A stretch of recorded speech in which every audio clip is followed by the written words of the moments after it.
Now, I'm not one of those One Piece fans that deny the hard cold facts. Gold D. Rogers started the pirate era in the first ever page of the first ever chapter.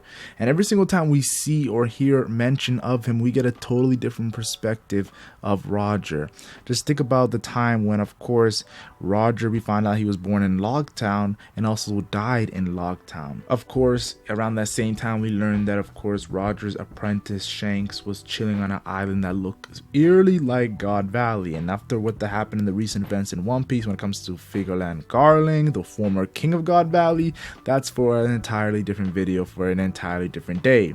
Of course, we have Luffy. He laughed when he was faced with death, just like Roger, which had Smoker shook. And when we get to the Grand Line, Croc is the doctor of the Roger pirates, talks about how are these the pirates we've been waiting for when it comes to Goldie Roger and the Pirate King's crew. Now, the first time we actually heard Goldie Roger's true name was during Drum Kingdom. It was like the reverse of Sa D Bo, because we found that it was actually Gold D Roger, not Gold Roger.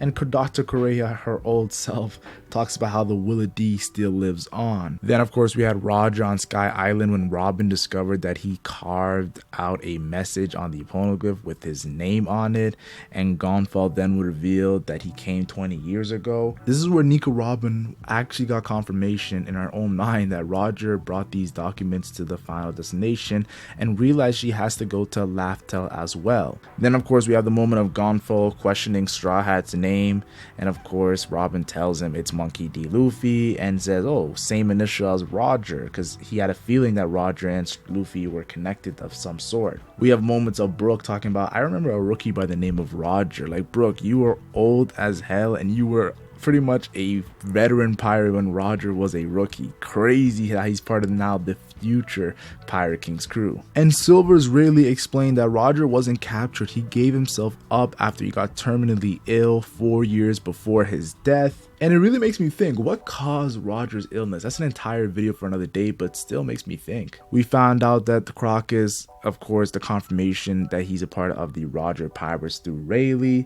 and talks about how Roger had a significant amount of pain, and the best doctor was Crocus to, of course, ease his suffering. And Rayleigh says something so profound. He says, it's not like he was always the Pirate King. And that's something that we as fans have to understand too. Roger had a journey before he became Pirate King. And when Rayleigh said Roger died, he never laughed and never cried more than that important moment. This is important because another Roger pirate had the same reaction of laughing and crying, and I'll talk about that in depth. Nico Robin then goes on to ask Rayleigh about Skypiea and how Roger, of course, was able to carve his name in that ancient writing, and Rayleigh said Roger didn't understand what he was like, any of those words. He's not a scholar like O'Hara. He just heard the voice of all things. We learn, of course, that Portgas the Ace was held in his mom's stomach for 20 months because he had the blood of the greatest villain, Goldie Roger. And I'm just thinking about Uzumaki Khan and that great reaction. Garth explains that any girl connected will be killed, and Roger says, I trust you, Garth, like a crew member. Please protect my son. And something a lot of people don't want to talk about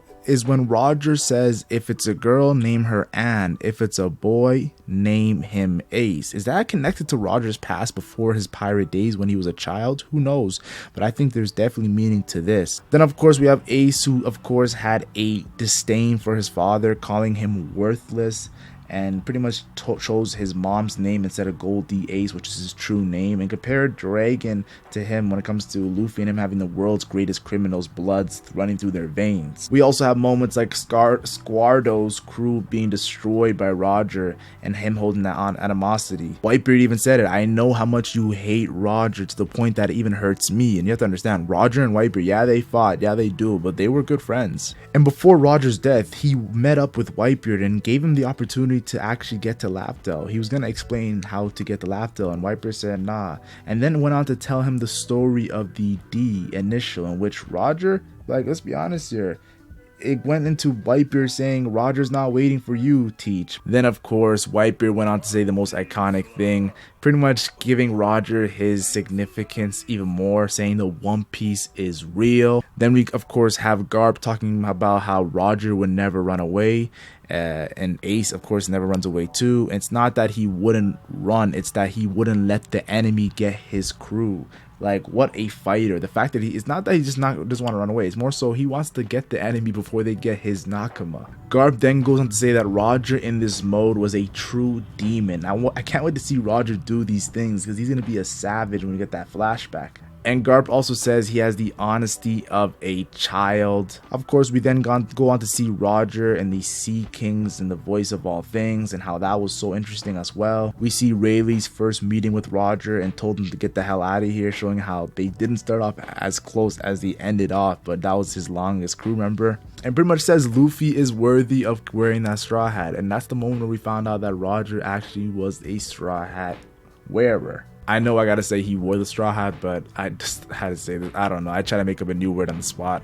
During the Zou arc, we found out about Oden's connection and ties to Roger, and of course how that's connected to Laugh-Tale. During Whole Cake Island, Big Mom says she's not gonna screw up like she did with Roger, and talks about how Roger had the voice of all things, showing us its common knowledge when it comes to Roger's ability. Kaido also said Roger did it right, when of course talking about how death completes a person. Also, we have moments of course Luffy being compared to Roger and the other legendary pirates when it comes to his ability to actually fight Kaido. And at the end of the Kaido battle, Kaido says some of the greatest words about Roger. He says Roger had no Delphin ability. The way he was able to conquer was with Haki, saying that he was the Haki GOAT. And of course, I can't forget to mention how Luffy and Roger share the same dream.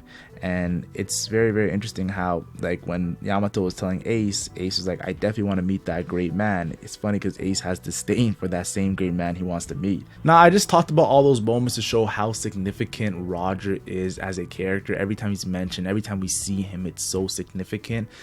Subscribe to the channel, like the video, turn on notification, guys. We are definitely going to be dropping the best content for the final saga, especially Gear 5th coming out in 50 days and the anime. Now, we really see Roger, and a good highlight was when the Oden flashback. It really took Roger to a whole nother level when it comes to our perspective on this character. We see Roger excited to meet the samurai of the Whitebeard pirates. We see him talking to these fodder marines he beats in a battle, saying, at least bring Sengoku or Garp, you guys are no fun. And before fighting Whitebeard, he said, you can only risk death while you're still alive. And that is just an amazing quote of Carpe Diem, seize the day. I thought a very funny moment is when Roger was so excited to fight Oden that he says, Gabon, Rayleigh, I don't want my two best men to get hurt. It's funny because, like, no, you just are excited to fight Oden. And Oden talks about, I smell a wild beast, and gets hit with this divine departure that sends him flying through these trees.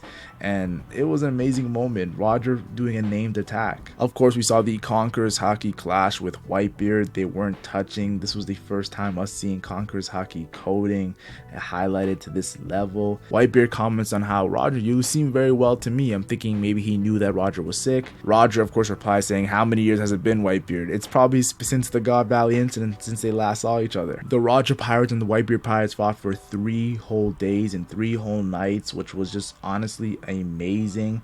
13 years ago, Roger made it to the final island, but of course, Lodestar wasn't the actual final island. Roger explains the road poneglyphs, and of course, how the world government was not wanting him to get the final treasure, and of course, just talks about his true dream is the same as Luffy, and Whitebeard was just laughing. Of course, Oden froze up. He was like, this guy is the second time he stunned me today. And of course, then Roger put his head to the ground and bowed down to Whitebeard, to the dismay of Scopper Gabon and Oden as well. Like, what are you doing, yo? Like, this is crazy. And of course, Whitebeard said, hell nah, you're not taking Oden from me. I know you need him for the to get the Laugh-Tale, but no, you're not doing that. And Oden just came out of nowhere and said, no, I want to join Roger. And of course, Roger left behind all his treasure as thanks to Whitebeard, showing how great of a man he is. We also see moments of Roger and Rayleigh reminiscing of the old days with children. Of course, I think that's alluding to Shanks and how he was a kid on the Roger Pirates. We see moments of Roger hearing poneglyphs and Oden as well, and seeing moments of how pretty much Oden was carving messages like in Skypiea, and Robin, and of course initially thought it was Roger. We see moments of Roger speaking of how he stole Big Mom's road poneglyph, and of course the realization that Zoe and Wano have the other road poneglyphs, and talks about how he's a hunch on the last one. We see Roger meet up with the man who built the Oro Jackson, his famous Pirate King cruise ship, Tom. We see Roger and Oden hearing the voice of all things underwater, and of course Roger has a reunion with King Neptune, who just became a new king at this time. Neptune of course was scared of this prophecy, of course, that was going to endanger Fishman Island. Madam Shirley, prophecies always become true, and Roger's like, come on bro, you really believing in a prophecy? Roger asks about the weapon that of course controls Sea Kings, and of course Roger like, that's crazy. Neptune's like, wait. Roger says, when will this weapon be born? And of course Shirley replies, 10 years. When they drop off Lady Toki, Oden of course decides to stay with Roger, and Roger's like, scoundrel, but then Oden's like, yo, don't you want me to actually help you become the Pirate King and get to Lapta and whatnot? Roger and Oden had this weird feeling when they're on Zoe. It's like something was watching them. Of course, that's Zunisha, the companion of Joy Boy. Pedro, of course, asks to join, and Roger tells him he's on the waiting list and everyone will get their turn, which we saw Pedro, of course, got his turn in Whole Cake Island. Roger, of course, is coughing a lot of coughing, and Shanks overhears this, and of course, they find out where Laftel is, and now they officially become the Pirate King crew, and the news breaks of Roger completing the journey and becoming a Pirate King, and this is amazing news when it comes to the One Piece world. Yes, Roger completing his journey and becoming the Pirate King was very impactful, but also they learned of the Void Sentry and what the people of D are and the ancient weapons, and just learned about so many things. And Roger laughed at the One Piece treasure with his crew and talked about how, oh Joy Boy, I wish to be born in your time, and this is quite the treasure you left behind, a true tale full of laughs. And Roger names the last island.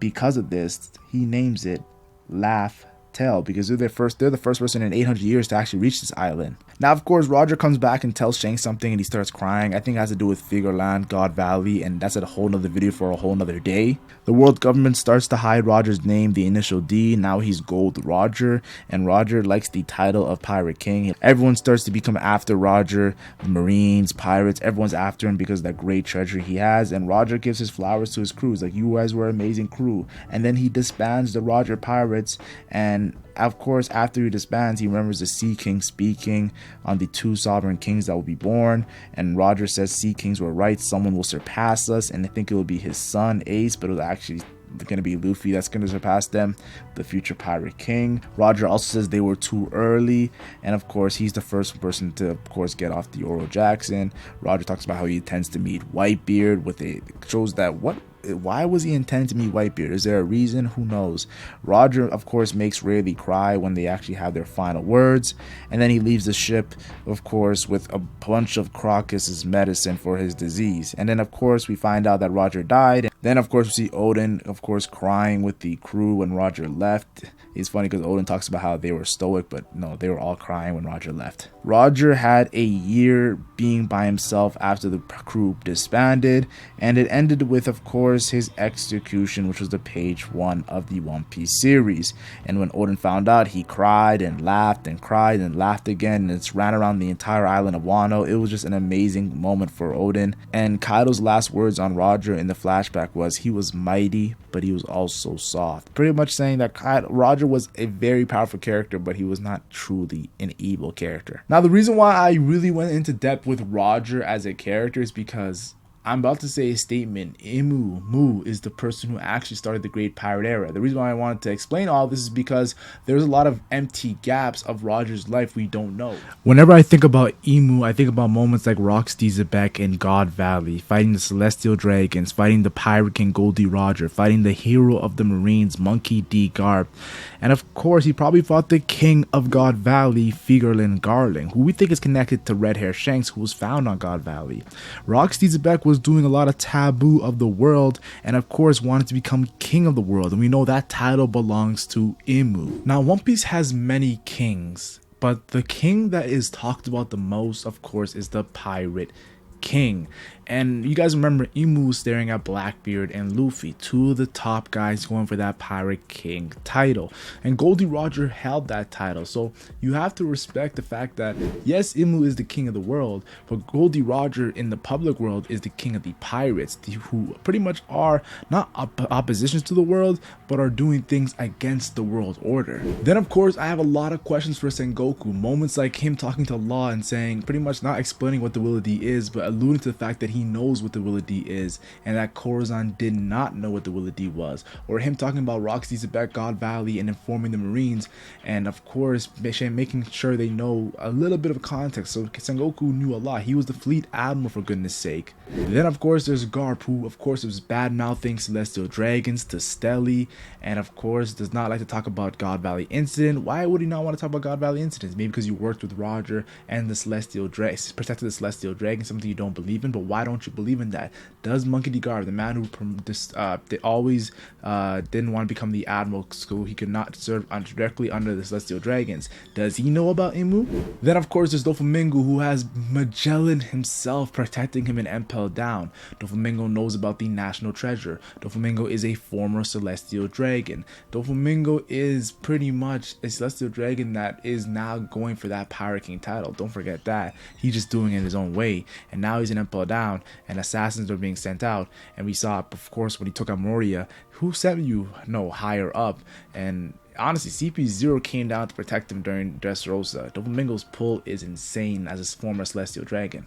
And who was constantly chasing Doflamingo? That was Suru. That's why it was so powerful when Doflamingo was making his speech about the Throne Wars and Suru was listening to it. Because Suru was constantly chasing Doflamingo, who's a part of the Sengoku Garp era. So Suru knows some of the taboo of the world that we just don't know about because we haven't had a full in-depth history of the early days of Garp, Suru, and Sengoku as the young Marines that were going up against the likes of Roger, Rox, Big Mom, Whitebeard, just legendary pirates. Now, of course, me personally, I think it's so interesting how Marshall DTs, who opposed, the Will of D opposed Imu, and of course Red Hair Shanks, who's part of the Fakerland family, who's the Celestial Dragons, we're in that battle. We're not rooting for the Will of D like you think we would. We're actually rooting for the Celestial Dragon and Shanks because he is more so on Luffy's side. He's more so on doing positive things, while Blackbeard is more of a savage. So it's crazy to see the dynamic change, and that's probably the dynamic of when it comes to the Celestial Dragons and of course Roxy Zebek. Roxy Zebek is a savage Will of D member. Then there's Luffy, who of course has now inherited Joy Boy's Delphoot, the Nika,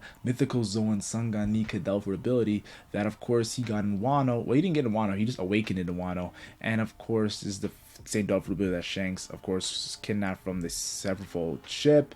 And honestly, it just makes it even more interesting how Luffy's going to play a part when it comes to the Straw Hat, the huge Straw Hat that Imu was staring at. It gets deeper and deeper as we go on in this rabbit hole. Kaido said it best when speaking of Joy Boy. He was shocked that his own son, daughter, whatever you want to call Yamato knowing about Joy Boy. And of course, says the Rock's remnants are going to be the ones to be taking over now. So honestly, it's all going back to the God Valley incident, and it's making me think, was Imu a part of the God Valley incident? I just think about Big Mom when she's about to be defeated by Kid and Law, talking about Roger, why did you start that great pirate era? Does Wano have the answers? Big Mom is a character who of course wants to be pirating so badly, was a part of the Rocks crew, was of course having the road poneglyph that Roger came and stole, was of course trying to ally with the Elbaf giants. Big Mom had big dreams, and of course she was just fed up in her defeat. Then there's Whitebeard, who Roger met before of course passing away, and Roger told Whitebeard the Will of D, the Void Century, Joy Boy, One Piece treasure, everything.